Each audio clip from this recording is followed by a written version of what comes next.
Bueno, un saludo para todas y todos quienes se conectan a esta hora, a este nuevo encuentro de Cultura TIC, que es un espacio de conversación, de reflexiones, preguntas, interacciones asociadas a la cultura digital, a todos los matices y todos los escenarios y todas las posibilidades que nos ofrece esta era digital. Desde un tiempo nos venimos pensando esto en UD Educación Virtual, desde donde les saludamos a personas que tal vez ya se han integrado a anteriores conversaciones que tenemos todos los miércoles a las 4 de la tarde, y un saludo muy especial a estudiantes del programa de comunicación de la Universidad ICESI. Hoy pues hablaremos de esto que ven aquí en la convocatoria, que les hemos compartido previamente. Hablaremos de cuidado, autocuidado colectivo, hablaremos de derechos digitales, o por lo menos pues de algunas puntadas sobre esos derechos digitales que debemos reconocer tenemos cuando interactuamos en Internet y en otros dispositivos digitales. Un saludo entonces para nuestra invitada, que es María Juliana Soto Narváez, es comunicadora social, periodista, egresada de la Universidad del Valle, es profesora en esta universidad pues, que nos acompaña en esta jornada y del programa de comunicación. Además, Juli hace parte de distintos colectivos que defienden derechos digitales. Juli es integrante de Acoso Online, que es uno de esos referentes o de esas colectivas de las cuales hablaremos en esta jornada. Y bueno, un saludo, Juli. Tal vez pedirte que presentes un poco más en detalle alguna cosa que quieras contarnos sobre vos, para que te conozcamos un poquito y para que sepamos pues con quién estamos hoy afortunadamente conversando sobre cuidado y autocuidado colectivo. Bueno, muchas gracias Mari por esa bienvenida, muchas gracias a todos los estudiantes, las estudiantes que están acá. Estamos también un saludo a las personas que se conectan por la invitación de UD Arroba. Como les decía a algunos de mis estudiantes, estamos en conexión con la Universidad de Antioquia y en este evento al que me han invitado a hablar de un tema que ya vengo trabajando hace muchos años, y que aunque no está como metido en el ADN de nuestros cursos de teoría de la comunicación, sí que está metido en el ADN de nuestra vida hoy, ¿no? En la vida digital. Y por supuesto del programa y del departamento. Lo único que agregaría es que estoy estrenando un sombrero, que es el sombrero de jefa del departamento de comunicación. Entonces, pues eso me tiene muy contenta porque esta es como la primera semana ya con ese título. Que me honra mucho y que me da pues, mucho gusto también compartir con ustedes como esa noticia, y es que abrimos un nuevo departamento de comunicación en entornos digitales en la Universidad de ICESI, y pues como tiene ese apellido, entornos digitales, pues esto nos cae súper bien porque es un tema transversal, el de cómo nos cuidamos de manera individual, pero también colectivamente en estos espacios digitales que ahorita justamente en clase hablábamos, que no son espacios imaginarios, que no son espacios por allá lejos, sino que son espacios donde está ocurriendo nuestra vida. Entonces, pues muchas gracias por la invitación. Y pues además de ese rol académico, pues como decía Maritza, hago parte de colectivos de comunicación, colectivos que también se han pensado mucho los problemas que hemos tristemente trasladado al entorno digital, que ya traíamos, digamos, de nuestro entorno físico, aunque después vemos Internet también es un espacio físico, pero ustedes me entienden, hemos tratado unos problemas como el tema de violencia de género, que seguramente hablaremos bastante de eso hoy, a estos entornos digitales. Entonces yo hago parte de colectivos, de grupos de personas de la sociedad civil que se interesan por luchar para erradicar esas violencias también de los entornos digitales. Entonces, Bueno, Juli, felicitaciones por el arranque ya como jefa del departamento del programa. del departamento. Del El departamento. programa es Mauricio Guerrero, que también está por aquí. Ah, eso, un saludo también para el profesor Mauricio, bueno, para todas las estudiantes y los estudiantes que están ahí en el auditorio. Y bueno, Juli, pues creo que también era importante nombrar que como integrante de esos colectivos de comunicación y de defensa de derechos de autor, sos justamente eso, defensora de derechos digitales. Me parece importante también que nos definamos como tal y que definamos Internet como ese campo también de ejercicio y de disputa y de reivindicación de derechos, como que arranca una era digital en la que no sabemos muy bien eh, cuáles son los roles, qué podemos, qué no podemos hacer. Se empieza a hablar de, pues estoy remontándome a hace 2, 3 décadas, se habla de todo ese poder, pues como comunicacional, de la gran red global y todo eso está muy bacano, pero en realidad lo que empieza a ocurrir es, claro, empiezan a darse un montón de vulneraciones de derechos que recién no sé, tal vez los últimos 15 años y con mucha más fuerza ahora estamos viendo pues como colectivos, incluso gobiernos que por fin se pellizcan y están hablando de derechos digitales, así como existen unos derechos en, digamos, la vida presencial, unos derechos que son intransferibles, unos derechos que son humanos, que en teoría, en el papel y en las convenciones consta que son de cobertura global, universal. Entonces, bueno, también deberíamos tener esa garantía de derechos en escenarios digitales. Entonces, la primera propuesta que te hago es esa, que tratemos como de hablar un poco de qué son esos derechos digitales. Tal vez no en detalle uno por uno, pero como en general, ¿de qué hablamos cuando hablamos de derechos digitales? Pues la respuesta rápida es que los derechos digitales son los mismos derechos que ya tenemos en el mundo, los que vos estabas mencionando, los derechos universales que nos protegen como personas, como ciudadanos, como ciudadanas, y que se deben garantizar por parte de los estados, ¿no? Esos mismos derechos que tenemos, pues también aplican al mundo digital. Lo que pasa es que para poder de alguna manera reconocerlos, pues nos tocó empezar a hablar de derechos digitales, pero en realidad son los mismos. ¿A qué nos referimos con derechos humanos? A la libertad de expresión, al derecho a la vida, al derecho a una vida libre de violencia, nos referimos al derecho a la educación, nos referimos al derecho a la libertad de expresión, ya dije, bueno, como que hay una La seguridad personal, por ejemplo. seguridad personal, hay una cantidad de derechos que de repente empezamos a ver que también los ejercíamos en los entornos digitales, pero hace no sé, 15 años tal vez, un poco más, empezamos a hablar de derechos digitales porque obviamente lo que pasó hace 15 años fue que las redes, las plataformas empezaron a democratizar, empezaron a expandirse, el Internet ya no era una cosa que solamente funcionaba en las universidades donde había redes de alta velocidad, sino que el Internet se volvió lo que pasa hoy, que todo el mundo tiene en este momento un teléfono en la mano y están chateando entre ellos, están viendo otras cosas, ¿no? Entonces, esa capacidad de tener en la mano una tecnología como Internet hizo que muchas personas preocupadas por cómo era que habitábamos estos espacios empezaran a hablar de derechos digitales. Pero en realidad la respuesta es fácil o es sencilla. La aplicación es difícil, pero la respuesta es sencilla.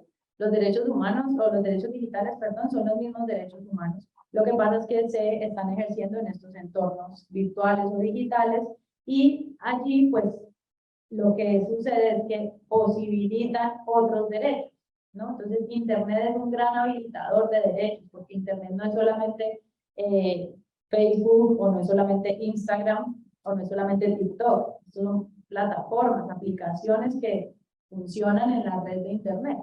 Pero Internet es un espacio mucho más complejo, ¿no? Y allí estamos habilitando Internet, permite eso, que se habilite una cosa y termine como afectando otras o impactando otras. Entonces, esa pelea, si se quiere, por el reconocimiento de Internet como un espacio para el ejercicio de derechos, es ese lugar en donde, por ejemplo, yo conocí a Maritza hace mucho tiempo, porque en Colombia se empezaron a tratar de pasar proyectos de ley que empezaban a regular Internet, porque ustedes se podrán imaginar la fascinación de los legisladores por controlar este espacio, ¿no? ¿Cómo así que la gente está haciendo de todo ahí?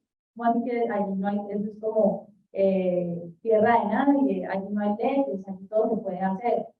pues por supuesto que ahí no todo se puede hacer, porque pues, si seguimos siendo sociedades que tienen derechos, deberes, que tienen constituciones, que tienen además reglas de las empresas privadas, ¿no? Entonces todo esto empezó a complejizarse bastante, pero en Colombia más o menos visto que la discusión empieza, ya hace como una semana o 2 semanas estuve hablando con Pilar Sáenz de la Fundación Carisma, y Pilar hablaba de un proyecto de ley que ya a vos y a mí nos debe parecer historia patria, y para ustedes tiene que ser completamente nuevo, que es la ley Lleras. La ley Lleras es una ley que yo creo que abrió la discusión sobre derechos digitales en Colombia, porque lo que buscaba era regular la responsabilidad de las empresas por los contenidos que los usuarios publicaban.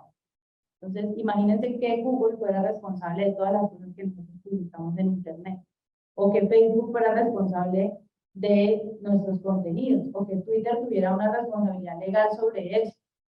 Tienen otras responsabilidades, pero la de los contenidos, de nuestros contenidos, iba a volverse pues una cosa que iba a justamente a afectar este ejercicio de la libertad, de la creatividad, de la creación, y lo iba a cortar completamente. Entonces esa ley la tumbamos, porque eso fue como lo que pasó en ese momento, como la sociedad civil se puso la camiseta para demostrar por qué era una ley muy complicada, y que no iba, pues iba a terminar haciendo más daño que cualquier otro beneficio. Entonces ahí empezó la discusión de, ¿cómo así? Entonces, ¿qué es lo que hay que tener en cuenta cuando vamos a regular Internet?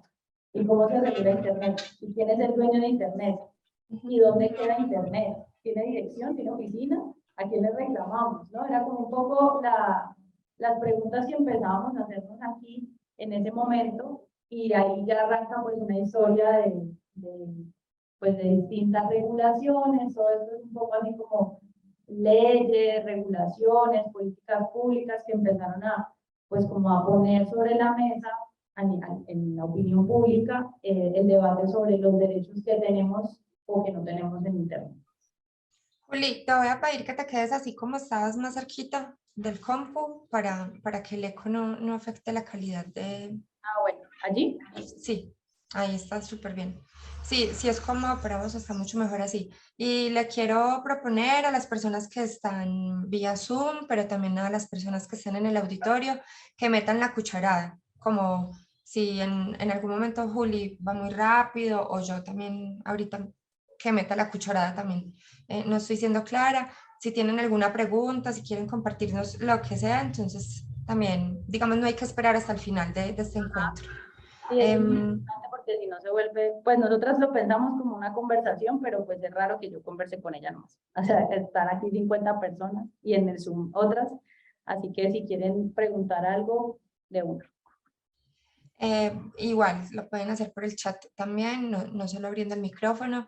Entonces, Juli, no sé si te parece bien que para que tengamos una idea más clara de qué hablamos cuando hablamos de derechos digitales y de qué hablamos cuando hablamos de estas palabras claves que nos convocan: autocuidado, la otra expresión que es cuidado colectivo. Si nos vamos como para el test, ¿te parece bien? Un buen momento. Sí. Bueno. Les quiero pedir a los que están acá en el auditorio que por favor se metan a una página web ahí en sus celulares, a esta, fortuna.segudigital, es que ahí la está compartiendo Maris.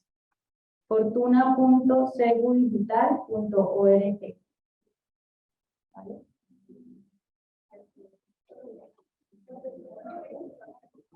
fortuna.segudigital.org,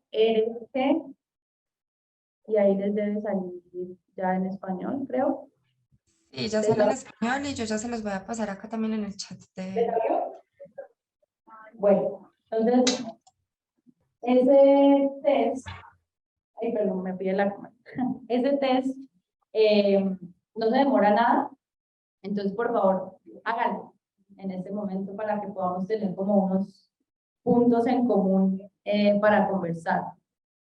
Él les va a hacer unas preguntas y al final pues le saca como unas cartas, porque ya ven que tiene como toda esa magia de lo astral, de la astronomía. Entonces, vayan completando el test. Creo que no va a ser muy seguro que yo lo haga delante de todos No, ustedes. usted lo hace pues a la loca, Bueno, yo voy a poner cualquiera, pero no les es lo que respondería. voy a hacerlo como si fuera, no sé, No una de saben, mis hermanas. si no saben alguna de las respuestas, entonces pongan no, porque seguramente no lo vi.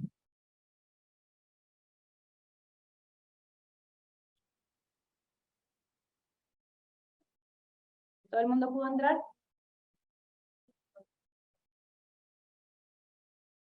Bueno, algo bacano de estos tiempos en donde ya hablamos de cultura digital es que tenemos un montón de herramientas que antes no teníamos. Pues yo me acuerdo, no sé, en 2001 empecé yo a estudiar la carrera de comunicación social, periodismo en la Universidad de Antioquia. Ya había algunos computadores, la verdad también pues como muchos equipos y muchos cursos tenían que ver era con lo analógico, pero ya había, por ejemplo, no sé, nos enseñaban a diagramar revistas en PageMaker o algo así. Y esto no era un tema, o sea, de Para nada. hecho, de hecho solía saltar la invitación a ponga cualquier contraseña, la fecha de cumpleaños, la cédula, 1, 2, 3, o 4. ¿Quién sea, ha usado 1, 2, 3, 4? De contraseña. Confiesen, confiesen. El nombre del perro, el cumpleaños. Bueno, ¿cómo van? ¿Ya?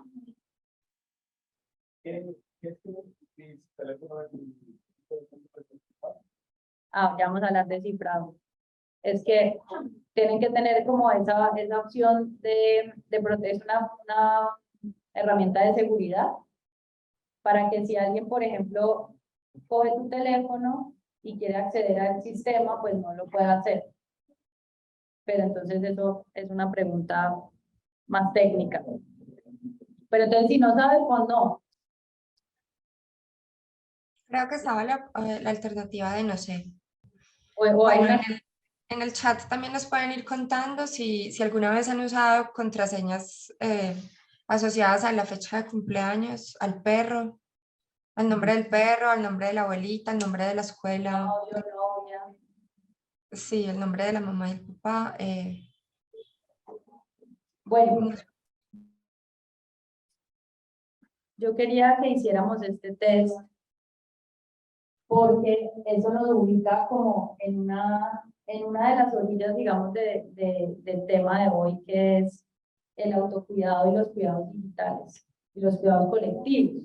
Porque en Internet, en estos espacios virtuales, estamos solos, todo lo contrario, ¿no? Toda la gracia de Internet es que estamos conectados, ¿no? Esa es la palabra, estar conectados es estar haciendo esta vida digital con otras personas. Y esas otras personas pues también van a tener contraseñas poco seguras, también van a poner en la clave 1, 2, 3, 4, o también van a no ponerle contraseña o PIN al teléfono, ¿no? Entonces, el tema de la seguridad digital es muy importante hoy porque atraviesa mucho de nuestra experiencia en línea y atraviesa nuestra experiencia en línea para que tengamos una buena experiencia o puede ser una grieta de seguridad, puede ser algo muy grave para nosotros, ¿no? Entonces, el test, yo quisiera de pronto algunas impresiones de como que cuánta seguridad tuvieron allí, cómo les fue con ese test. Por acá. ¿Cuánto sacaste? ¿Uno? En todos, porque salió rojo todo. Puntaje, claro, puedes mejorar. ¿A quién más? ¿Cómo les fue? Yo quiero ver las preguntas. Un momentito. Alguien porfa por el chat también o todas las personas que quieran, o si quieren abrir su micrófono nos pueden contar si hicieron el test o si lo están haciendo todavía, tal vez porque es un poquito extenso, o sea, no es un quiz muy corto. Tal vez pueden guardar la URL para hacerlo como incluso con la familia, en la noche, con su pareja o con amigas o con la mamá, el papá, porque bueno, son experiencias de navegación y de interacción y de autocuidado muy distintas entre una persona y la otra. Entre Juli y yo debe haber un mar de diferencia entre cómo nos cuidamos o nos descuidamos, o incluso cómo no cuidamos de otras personas. Ahí había una pregunta que ya no sé cómo volver al test, que no me la esperaba, que es si cuando hacemos en vivos, por ejemplo por Facebook Live o por Instagram, salen otras personas. Si estamos, por ejemplo, no sé, en una protesta o en un concierto, ¿qué tanto le pedimos permiso a la gente que está alrededor para que salga su imagen, para que su identidad esté en juego ahí, pues en una transmisión que es de un alcance planetario, así tengamos pocos seguidores, pero eso, bueno, ya sabemos que se necesitan muy pocas cosas y a veces ni siquiera sabemos cuáles para que un contenido se haga viral en una u otra red o en varias. De hecho, hay una historia muy tesa que le sucedió a una amiga ayer y ahorita podemos contar anécdotas. Pero bueno, ese tipo de cosas tienen que ver, como vemos, no solamente con mi cuidado desde una perspectiva individualista y egoísta, sino que igual cuando yo me cuido, también estoy cuidando no solo mis datos, sino los datos y la información de otras personas.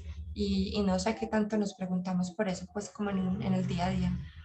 Yo no sé qué tanto nos preguntamos siquiera para qué las contraseñas o el cifrado que es, o esta pregunta de ¿me conecto a una red wifi o cualquiera? En este momento están conectados a la red de la universidad. Y alguien me ha preguntado si esa red de la universidad es segura, si aguanta meterse, por ejemplo, al banco y hacer algo allí, o a cualquier, o al WhatsApp, ¿no? Como que no nos hacemos suficientes preguntas sobre la tecnología. Este test es preguntas sobre nuestra relación cotidiana. Nada de lo que preguntan aquí es muy extraordinario, ¿no? Es como que si me conecto a Wi-Fi público, eso nos puede pasar todos los días, o si de pronto cuando algo raro le pasa a mi teléfono, lo escribo, le cuento a alguien. Bueno, todas estas preguntas además, para ir avanzando, ese test se los dejo ahí, háganlo como decía Maritza, con la familia, van a ver que se pueden divertir y pueden ver cómo estas preguntas son re claves para nuestra comunicación digital, pero justamente por ese tipo de incidentes que pueden pasar con los temas digitales, eso nos hace pensar que no todos somos la misma persona, ¿no? Y ese no ser la misma persona significa que ahora podemos ser estudiantes de universidad, pero mañana ustedes pueden ser periodistas de investigación, o pueden ser activistas, o pueden ser un político, o pueden ser cualquier cosa que de pronto ya les cambie el estatus de persona que dice, esta charla para qué, si yo no soy nadie, a mí qué importa que me espíen, a mí me da lo mismo, ¿cierto? Pero uno, pues todos igual queremos proteger nuestra información, o ustedes quieren entrar al baño con la puerta abierta, aquí en la universidad. No. ¿O quieren dejar el WhatsApp abierto acá? ¿Se los dejo? Ah, bueno. ¿O el banner con las notas? Hay gente que no. Hay gente que no quiere que nadie vea sus notas y es un problema, por ejemplo, compartir notas públicamente. Entonces, todos tenemos distintos niveles de preocupación por nuestra información y además tenemos distintos niveles de vulnerabilidad, ¿no? Entonces, cuando hablamos de estos temas, por ejemplo, con periodistas, como ustedes que están en formación de comunicadores, pues muchas veces a los periodistas lo que les mueve así la fibra es mis fuentes, ¿no? Ustedes imaginan lo que es tener una buena fuente dentro del gobierno, alguien que le dice las cosas que van a pasar, las movidas, van a nombrar a este ministro, van a nombrar a esto o lo otro, se va a destapar esta olla podrida, y que usted no proteja a esa persona. y que usted le ponga Juan, presidencia, pues ya, o sea, ya supimos que Juan Presidencia es tu fuente, ¿no? Entonces muy fácilmente se puede vulnerar la identidad de Juan, la fuente de tal periodista, o también algunas veces era peor con las víctimas, por ejemplo, del conflicto. Entonces como que los ubicaban en el celular, los ponían como Don Pedro, vereda, tal. No, si te cogen el celular ya saben dónde está Don Pedro, ¿no? Y en este país a veces no hay que saber dónde está Don Pedro, porque puede ser muy riesgoso para él. Entonces, ese es el tipo de preguntas que vale la pena hacerse cuando uno cree que no es nadie, porque mañana uno no sabe cuál rol va a desempeñar en la sociedad, ¿no? ¿Qué rol va a tener? ¿A quién va a tener que proteger también? Por eso los cuidados digitales no es para que no me roben mi información a mí. El problema digamos, de la seguridad digital es un problema colectivo. Es como el cambio climático, ¿no? Eso lo dice también una periodista que me gusta mucho, que es Marta Peirano, que dice, este problema que tenemos de extractivismo de datos, por ejemplo, que hacen las plataformas, pues no es un problema de las plataformas, ni es un problema que yo voy a solucionar saliéndome yo de Facebook. Es un problema colectivo, como el cambio climático. Vale, chévere que te compres el cepillo de bambú, pero si las industrias no dejan de contaminar como lo hacen en este momento, pues no vamos a hacer nada con nuestro cepillito de bambú, porque se trata de problemas colectivos. Entonces, igual, chévere el cepillo y el reciclaje y todo lo que nos toca hacer, pero tenemos que pensar en acciones más colectivas. Y el tema de la seguridad digital y de los cuidados digitales, pues también tiene que ver con eso. Las feministas, perdón, y cierro allí esto, las feministas latinoamericanas que están interesadas en estos temas empezaron a hablar de cuidados, ¿no? Y no de seguridad, porque la seguridad también tiende a ser como individual, ¿no? Yo tengo seguridad en mi casa porque pongo un candado, o vivo en una unidad que hay un portero, hay una vigilancia, o yo tengo un esquema de seguridad individual, si soy pues una persona así que necesita eso. Pero los cuidados nos llevan a pensar como en otras cosas, ¿no? Nos llevan a pensar en que esto es una cosa que se hace entre varios, que se hace de forma colectiva, que se tiene que pensar en sociedad, que no lo podemos pensar de manera individual. Entonces, por eso a Maritza y a mí también nos gusta hablar de cuidados, de autocuidados y cuidados colectivos digitales, y queríamos mostrarles algunos ejemplos, ¿cierto? Ya vamos por ahí, de estrategias de comunicación, ustedes que están en esta carrera y la gente que está conectada, que estas cosas están hechas para justamente aterrizar y enganchar al público con estos temas. Entonces, ustedes como comunicadores, yo los invito a que lo vean como desde otra desde un lugar como de analista de ¿y esto cómo funcionó? ¿Cómo funciona esta estrategia? Y los que no sean comunicadores que también se dejen pues llevar por estas iniciativas que ponen todo su esfuerzo en que estos temas sean lo suficientemente atractivos, creo que lo suficientemente atractivos y pues que enganchen y que la gente también pueda como hacer algunas cosas para mejorar su seguridad y sus cuidados en digital. Bueno. Sí, hoy queremos como dejar esta provocación bueno, este asunto del cuidado y del cuidado colectivo y del autocuidado no es un asunto exclusivo de desarrolladores de tecnología, de ingenieros súper especializados por allá en Silicon Valley. No es un asunto tampoco solo de abogados a la hora de un pleito, cuando ya fueron vulnerados los derechos, cómo puedo buscar justicia. Estamos aquí para hablar pues como de cosas que podemos tratar de meter en nuestra memoria, en nuestra rutina cotidiana para que no pase pues como lo que no queremos que pase, que es que está en riesgo pues como nuestra seguridad o la seguridad de otras personas con las que nos entretejemos en el trabajo, en la academia, en la familia o en entornos de mucho más riesgo. Entonces, este proyecto, Juli, yo creo que es uno de los que querías compartirnos hoy precisamente porque tiene que ver con personas que de uno u otro modo tienen una transferencia de ideas y de datos a través de dispositivos digitales, así su día a día no esté atravesado por Internet. No son las personas que están más conectadas y más participativas y que más uso hacen de redes sociales, eh, de pronto como en los entornos urbanos. Pero hablemos un poquito de Convite entonces y de esa importancia de algo que ahorita anticipabas, y es como de pensar un poco más allá de mí misma, cómo puedo poner en riesgo a otras colectivas, a otras personas, porque estoy torpemente interactuando, compartiendo mi geoubicación o datos de una cierta lucha o de una cierta actividad que se está desarrollando en otro lugar. Hablemos un poquito de Convite. Bueno, Convite es un proyecto de comunicación alternativa que buscaba brindar información sobre estos temas a personas que son parte de la Guardia Indígena, Cimarrona y Campesina. Entonces, me imagino que por el paro nacional se dieron cuenta de que existe una Guardia Indígena, ¿cierto?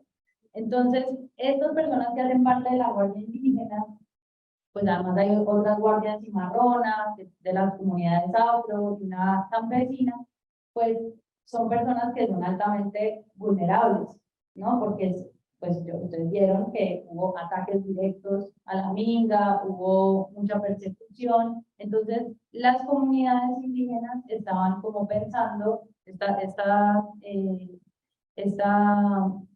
preocupación, ¿cierto? Estaban como, bueno, nosotros igual usamos WhatsApp, usamos Internet, nos comunicamos por estos medios, pero ¿esto cómo funciona? Entonces ahí entra Convite a tratar de brindar de una manera como muy cercana y con un lenguaje también como muy propio de estas comunidades, unas herramientas para poder contar sobre algunas herramientas de seguridad digital que pueden ayudar a mejorar esa vulnerabilidad, tal vez a cerrar esas brechas de riesgo que pueden tener. Entonces, había muchas coincidencias, ¿no? entre la idea de cuidados colectivos y algunos conceptos que ya hacen parte de las mismas comunidades. Por ejemplo, la misma Minga.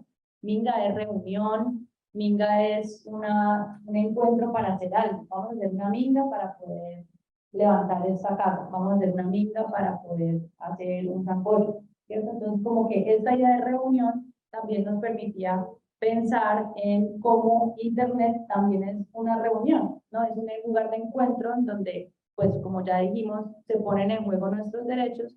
Entonces, lo que hicimos con Convite fue una serie de postales sonoras que elaboramos en conjunto con la misma comunidad de las guardias indígenas, cimarronas y campesinas, y lo que hicimos fue un intercambio entre ellos y personas expertas de derechos digitales para que tuvieran una conversación y al final sale una postal sonora. Entonces, si quieren, podemos de pronto escuchar alguna. Yo la voy a poner acá.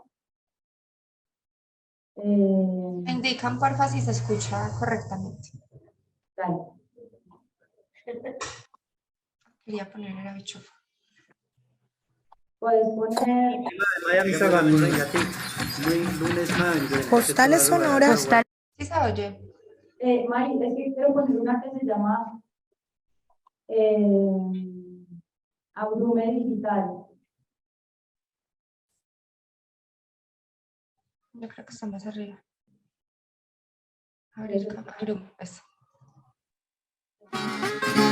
Convite es Encuentro familiar. comelonas, ollas comunitarias, Porque tenemos que cuidarnos todos. Venga para acá y ponga lo suyo. reunirnos en familia. Venga para acá y póngalo suyo. Póngalo suyo. Póngalo suyo. Convite es Convite. Postales sonoras. Sonora. Postales Sonora. Convite, Postales Sonora. Para el autocuidado digital. Venga para acá y ponga lo suyo. Para defensores de derechos humanos, guardias indígenas, cimarronas y campesinas.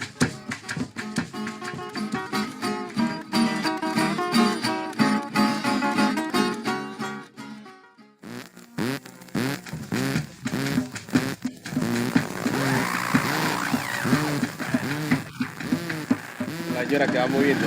Arriba está la cámara. Ah, sí, señor. normal en el sentido en el que pues es un barrio en donde tienen que, casi la mayoría de cámaras son de negocios, y pues en Tenas, así como de las casas, pues casi siempre es, pues se ha incrementado bastante por el tema de que los niños están estudiando, tienen que tener internet en la casa, entonces como más por eso.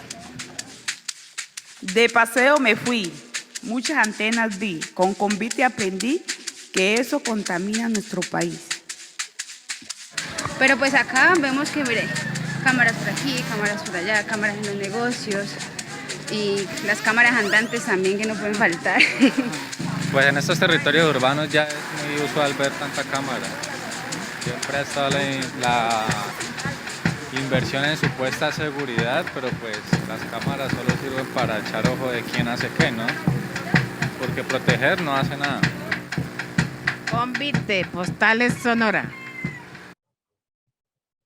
María, dejémosla ahí, que suena un poco mal.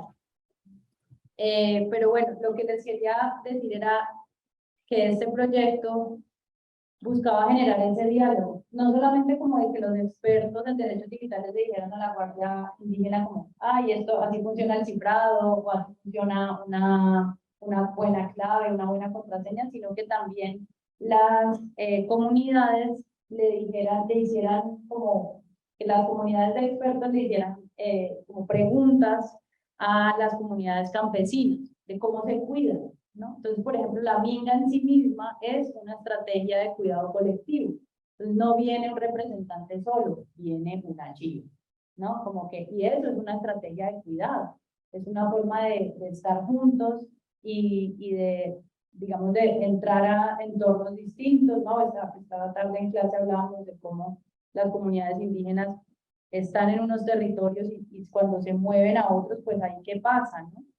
Ahí se ponen en riesgo también. Entonces, la minga en sí misma es una estrategia de cuidado colectivo. Entonces, lo que también quiero decir con esto es que el mundo digital y el mundo no digital ya es muy difícil como entender cuál es la diferencia de, digamos, de ese límite, porque estamos todo el tiempo atravesando esas pantallas, ¿no? Y no podemos decir, no, voy a conectarme y voy a dejar de ser esta persona que soy acá. Es imposible, ¿no? Y también viceversa, lo que soy en internet también me atraviesa a mí como persona, como mujer. Entonces, así como las comunidades campesinas, indígenas, estos proyectos, digamos, colectivos como la Minga, estas iniciativas, pues han empezado a preocuparse por sus derechos digitales y por cómo habitar estos espacios de manera segura. También quisiera mostrarles la iniciativa de acoso online, que tiene que ver ya con una violencia específica, que es la violencia de género, la violencia de una violencia que se llama difusión de imágenes íntimas sin consentimiento. Juli, pero antes de hablar de acoso online, te voy a hacer una pregunta un poquito muy conectada con Convite. Dale, dale. Si pudieras darnos una especie de tip o como una buena práctica que podríamos como aplicar en el caso de, por ejemplo, vamos a hacer un trabajo de campo. Ahí en el auditorio estás con estudiantes pues como de comunicación, ¿cierto? O acá pues en el chat o en la sala digital es probable que haya profes y también estudiantes de distintas áreas del conocimiento pues de la Universidad de Antioquia. Y sabemos pues que hay muchos, desafortunadamente todavía muchos lugares que son un poco inseguros para el quehacer investigativo, para el ejercicio de la comunicación, del periodismo, ni hablar pues para los activismos. Si pudiéramos dar un tip, una buena práctica, ¿cuál sería? Como bueno, ustedes van a salir de Cali o de Medellín el próximo martes a un trabajo de campo de 3, 4 días, ¿qué cosa tener en cuenta en relación con nuestro cuidado colectivo digital?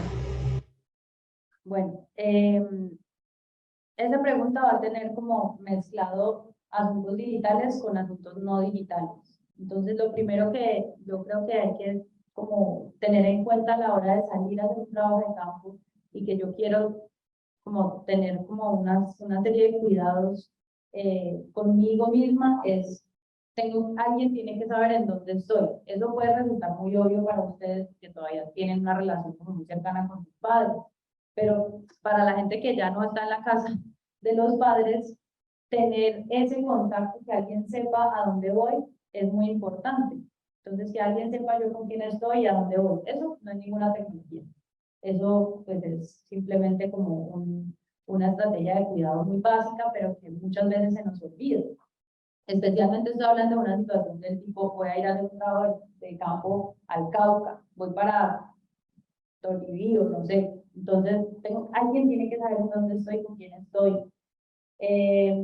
Segundo, mi celular, como decíamos hoy también en clase, lo que menos hace es llamadas, pero lo que sí que hace es guardar información sobre mí y sobre mi trabajo. Entonces, es muy importante, básico, que el celular tenga bloqueo. El celular tiene que tener bloqueo, y ese bloqueo no se lo sabe nadie, ni el novio, ni la novia, ni el amigovio, ni el marido, nadie se puede saber esa clave es personal. ¿Por qué? Porque es la puerta de entrada, no a mi celular, sino casi que a mi vida, ¿no? Hay mucha información de mi vida en el celular. Entonces, esa pantalla de bloqueo tiene que existir. Después, también nuestras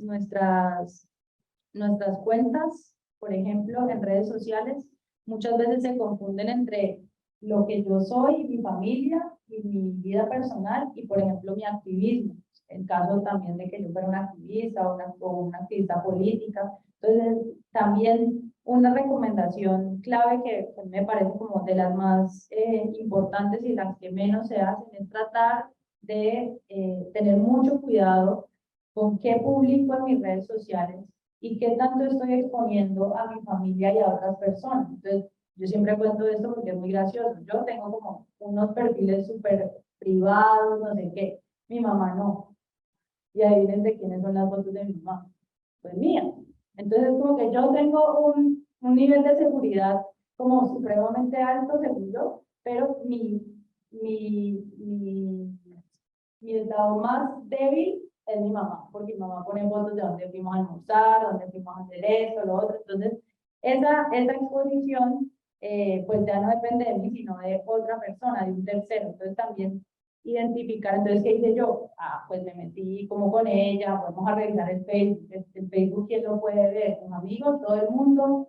¿Solo personas que tú conoces? Bueno, como que hacer el ejercicio de revisar los settings, de revisar la configuración de nuestras redes sociales, casi nunca lo hacemos, pero es muy importante como que le echen una miradita a cuántos permisos tienen habilitados en sus redes sociales. Como otro tip muy básico también de seguridad, pues es el tema de las contraseñas. Las contraseñas seguras son importantes. ¿Por qué? Porque, de nuevo, son la puerta de entrada para mucha información.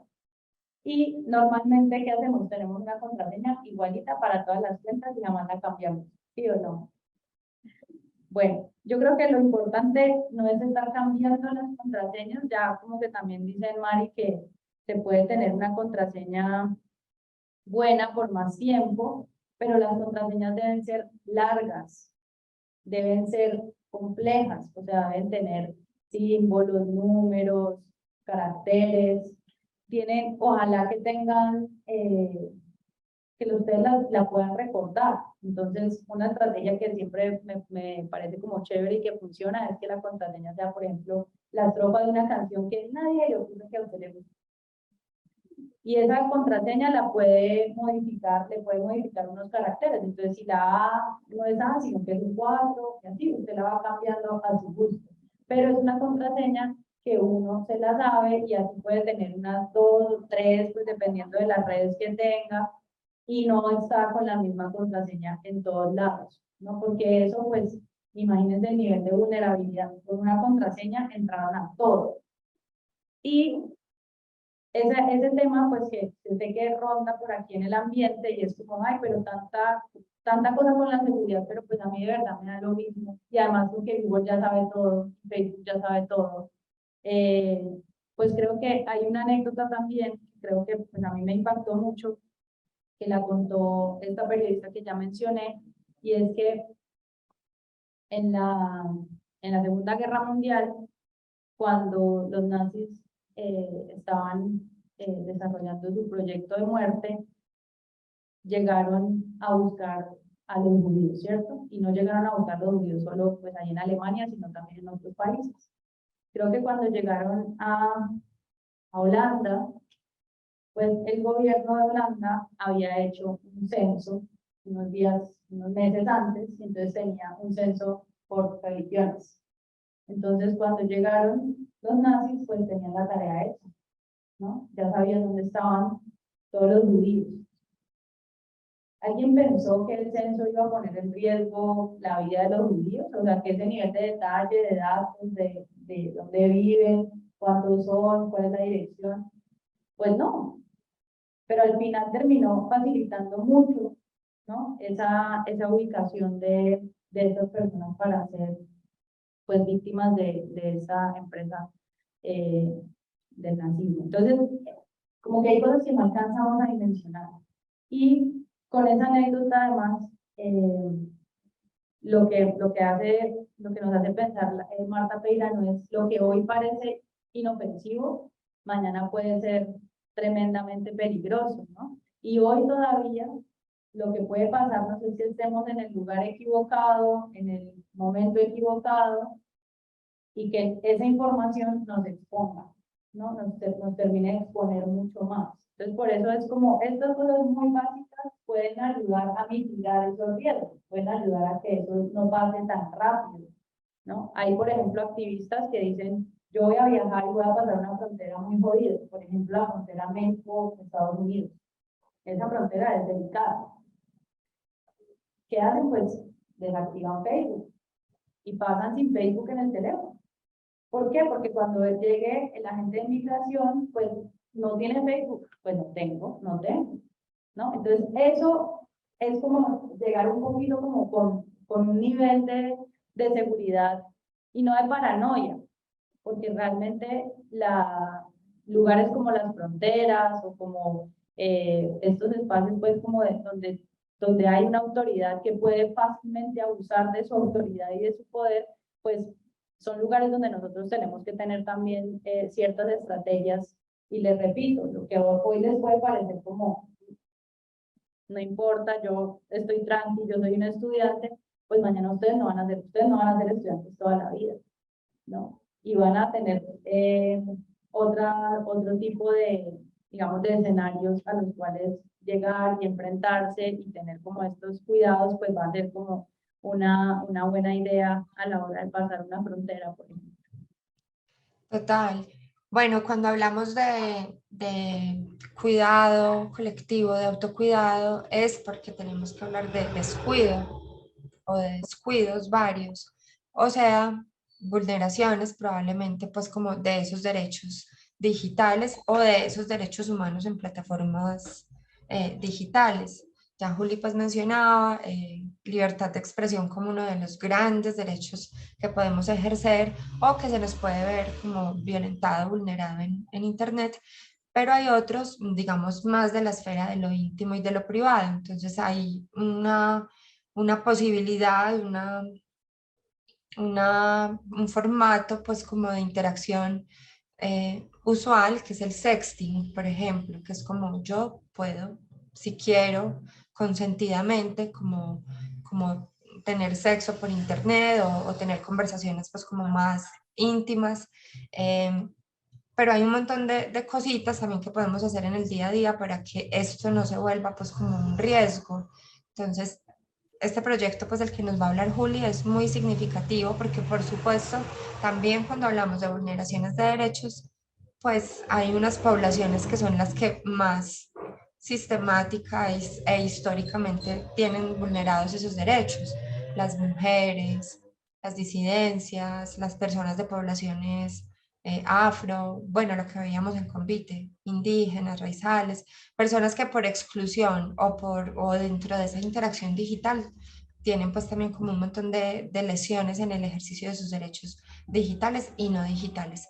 Entonces, bueno, Julia, hablemos ahora un poquito más allá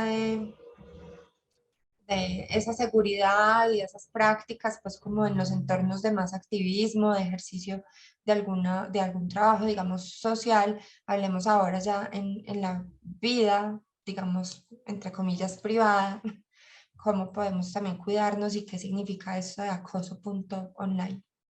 Bueno, yo voy a hacer como una notita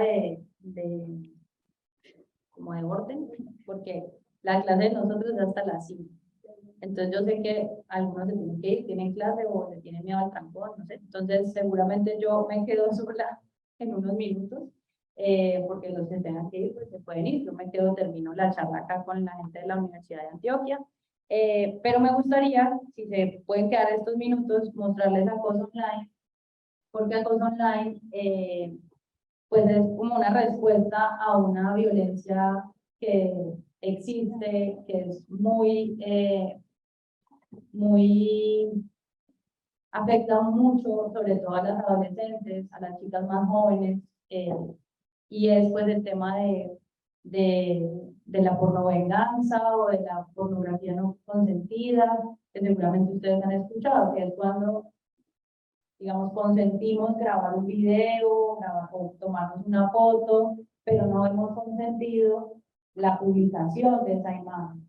Y entonces lo que pasa, la violencia consiste en que alguien abusa de esa confianza, publica esas imágenes y lo que sucede es que pues, las víctimas se encuentran ante una situación muy compleja porque ¿quién controla una imagen en internet? Yo puedo decir borrar si ya la copiaron 100 veces, ya la publicaron 1000 veces, ya está en 4000 páginas web, ¿no? Como que es exponencial. Entonces puede que la violencia que yo normalmente entiendo, ¿no? Como que entendemos la idea de violencia, sobre todo la violencia de género, como algo pues muy personal y sobre todo ha estado muy relacionado con el ámbito privado, con la violencia doméstica. Pero lo que pasa con internet es que pues, la violencia termina también masificándose y publicándose N veces. Entonces nosotras lo que hicimos fue buscar información con aliadas en 14 países de América Latina y España al final, para que pudieran saber qué hacer en caso de violencia de género, de recibir este tipo de violencia. Entonces esta página que ustedes están viendo tiene como estas 5 secciones que busca, por un lado, cómo reportar un caso con las plataformas, ¿no? ¿Qué hago yo aquí? Mi foto está en Facebook o la sacaron de Facebook, sí, como que la están circulando en Facebook o en Instagram o en TikTok. Entonces, ¿cómo reporto a las plataformas? O, bueno, esperen un momentico porque es como muy raro. Cargan y yo sigo. Un segundo, amigas. Amiga, Sí. Otra paréntesis aquí es que nosotros también vamos hasta las 5. Como comenzamos un poquito tarde, pues yo diría que nos extendábamos hasta las 5:15, 5:20 máximo, como para pasar por encimita de otras herramientas y ya cerramos, pero sí, no vamos hasta las 6. No, yo he entendido 5:30. No, aquí ya quedé con los músicos del Titanic. Bueno, entonces, no, pues la idea sí es como que conozcan esta plataforma, que la exploren, que sobre todo hicimos en pandemia esta reorganización de la página que pueden ver en el link que se llama Emergencia, porque es muy probable que quienes se metan a esta página no sean necesariamente las víctimas, pueden ser las amigas de las víctimas, pueden ser los familiares de las víctimas. Entonces, organizamos la información porque si tú eres una víctima, entonces te va a servir como entrarte por este lado, o si eres una organización social que está trabajando en temas de mujeres y tienes un caso de estos, pues vas a poder entrar por aquí, o si eres una periodista que está investigando estos temas, pues te van a servir unos documentos especiales que de pronto no le sirven a la víctima, ¿no? Entonces como que hay una organización de la información que me parece como interesante y que pues también es como tratando de leer que a esta página llegan distintos tipos de personas. Y hay un chat en Telegram, que también me parece clave, que puede como ayudar a, pues es un bot, entonces ustedes como que empiezan a conversar con el bot y los va llevando a la información, pues que va preguntando, como que te pasó esto en cuál plataforma, no, en Facebook, pues te va llevando hacia los pasos que ellos seguir en Facebook. Pero lo más importante de todo esto, yo creo, del tema de acoso, es que, es que podamos tener conciencia de que el sexting no es el delito. El sexting pues es una práctica, una forma de expresar nuestra sexualidad a través de medios digitales. Eso no es el delito es repartir esa información, publicar sin autorización. Entonces lo que quería compartirles era esta parte que se llama el RAP. Entonces si ustedes quieren hacer sexting, eso no sería como el problema, pero ténganlo como bajo estas condiciones. Pregúntense cómo va a quedar registrado ese material, vamos a mostrar la cara, no vamos a mostrar la cara, se te va a ver tu cara, se va a ver solo mi cara, se va a ver mis lunares, mis tatuajes, ¿no? Se van a ver las marcas que tengo en mi cuerpo que me identifican como soy yo, ¿no? Alguien va a poder reconocerme. El almacenamiento, ¿dónde va a quedar eso? ¿Tu celular cuando toma una foto la manda directamente a la nube o no? Bueno, entonces como que hay una cantidad de preguntas sobre los dispositivos, sobre cómo se conectan las cuentas desde el celular hasta la nube, y también si queremos publicar esto, ¿no? Entonces, pues si la respuesta es no, pues se tiene que cumplir ese no, ¿no? Tiene que haber un pacto allí de privacidad, y pues eso es como lo más básico del mundo, pero esto es difícil, sobre todo piensen en adolescentes, ¿no? Como que todas esas preguntas, ¿no? Pues rompe la magia, o yo no sé qué es lo que pues podría tan terrible pasar, o es muy vergonzoso, ¿no? Como es hacer estas preguntas. Entonces lo importante es desmitificar estos temas, que los hablemos, que podamos tener conversaciones abiertas sobre esas expresiones de la sexualidad que están ocurriendo en redes sociales, la forma de que la gente quiera decir que el sexting está mal, o que los muchachos no deberían hacer eso, pues ya lo hacen, ya ¿qué vamos a hacer? ¿No? Como que lo que hay que hacer es tener estas conversaciones abiertamente, para que puedan proteger su vida digital, su yo digital, porque al final pues los casos de afectación pues con depresión, incluso con suicidio por este tipo de delitos es muy grave. En España hubo un caso terrible de una mujer que su ex marido publicó un video de ella teniendo relaciones sexuales con él, y los compañeros de la empresa se asomaban a ver si era ella la del video, se le asomaban al cubículo, a la oficina, y ella no aguantó un fin de semana y el lunes se suicidó, ¿no? Entonces como que ahí también es como qué tipo de sociedad somos, qué tipo de sociedad somos con estas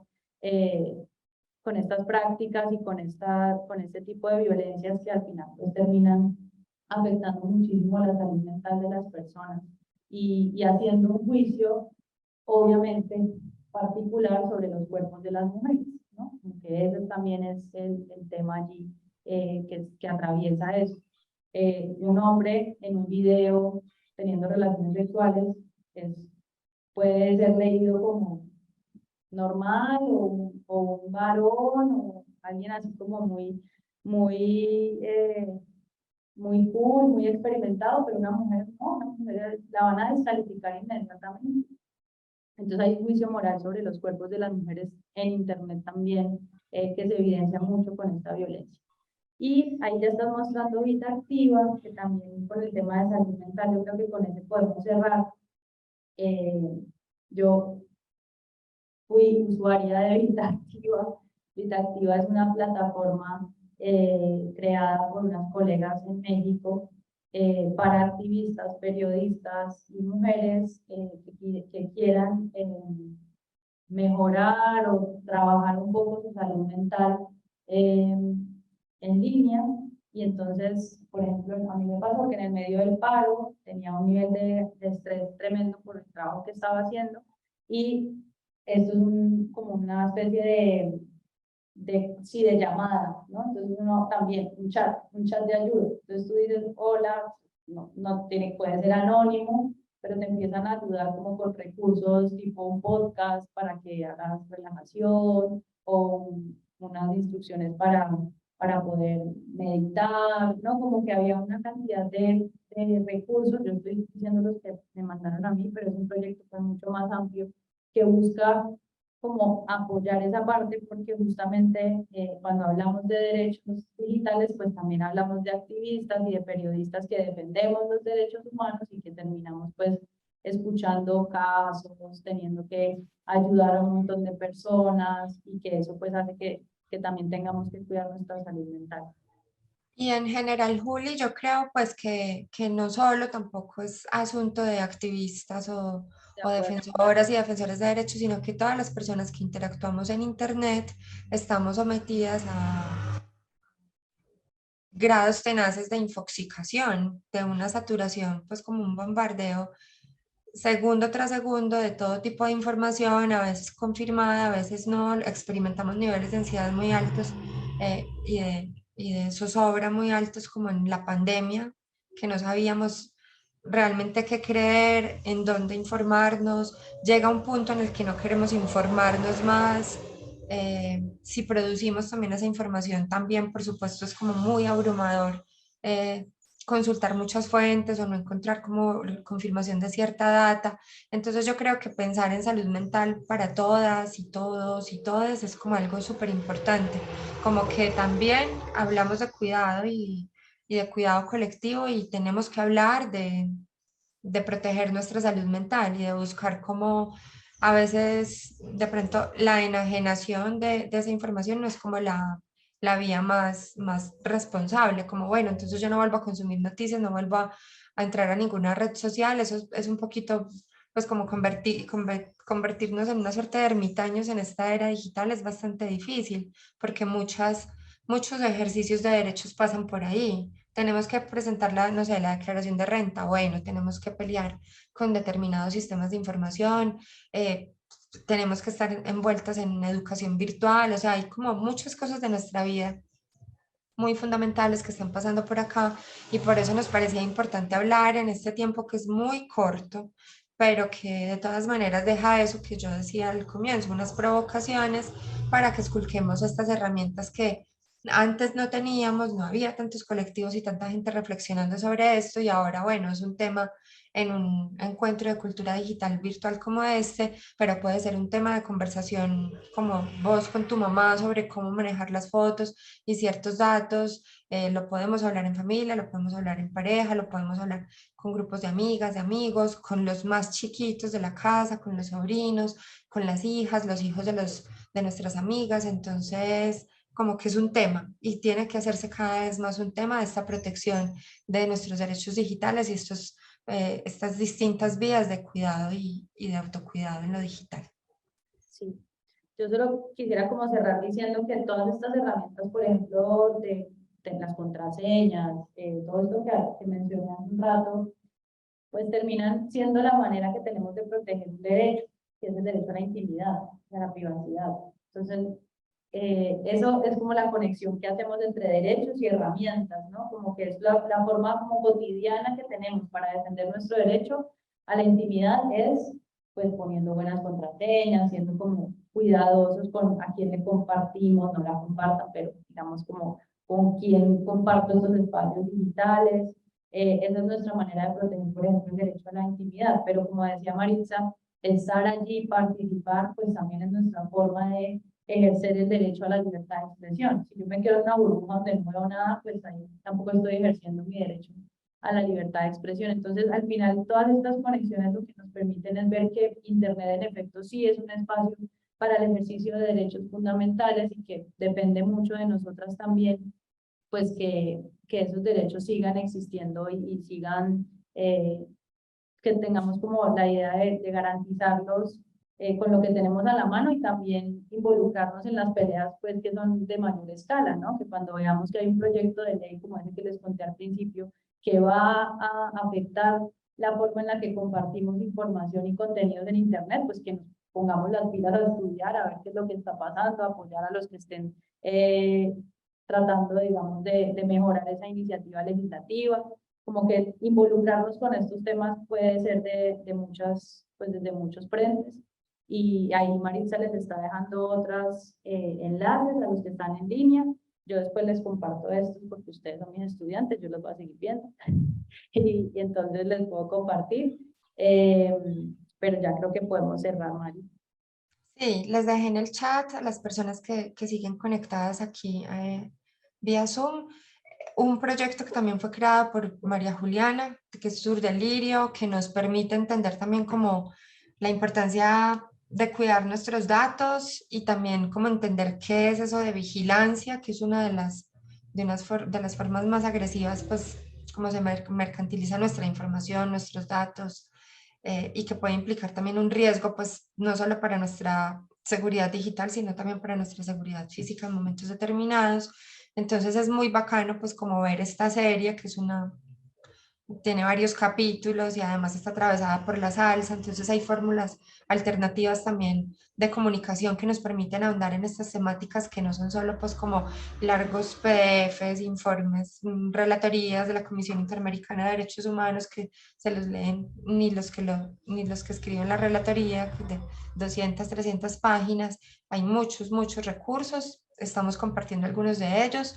Entonces que es Sur del Lirio, ya hablamos de Vita y este de Andando en Redes es un proyecto en el que estuvimos participando varias personas desde la Universidad del Rosario, también un colectivo del que hace parte María Juliana, Nois Radio, La Sónica.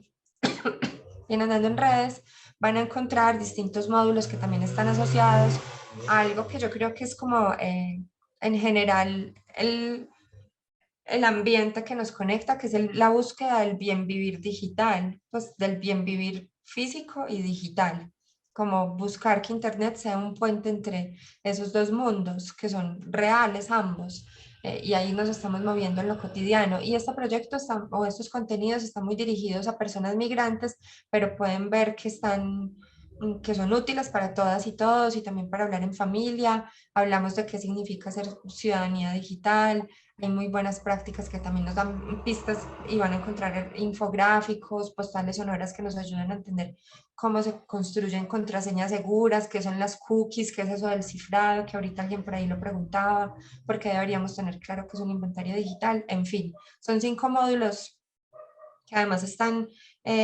recorridos o navegados por unas personas diversas de distintos lugares de Venezuela y de Colombia, pues personajes ficticios, pero al final muy cercanos a todas y todos por aquí, por estas tierras. Y también Ciberseguras, que es un proyecto también en el que participan mujeres de distintas partes de Latinoamérica, que ofrece distintos conjuros y materiales y reflexiones que nos ayudan pues como digamos, a confrontar y ojalá desvanecer esas violencias que sufrimos principalmente las mujeres, pero nuevamente esto puede ser adaptado a distintos contextos y poblaciones. Entonces, nada, pues como agradecerle un montón a Juli, a María Juliana, también al profe Mauricio, a la Universidad ICESI, al programa de comunicación, y las estudiantes que estuvieron conectados desde allí, que ya tuvieron que retirarse, y algunos sobrevivientes quedan ahí, y toda la gente pues que se conectó aquí vía Zoom.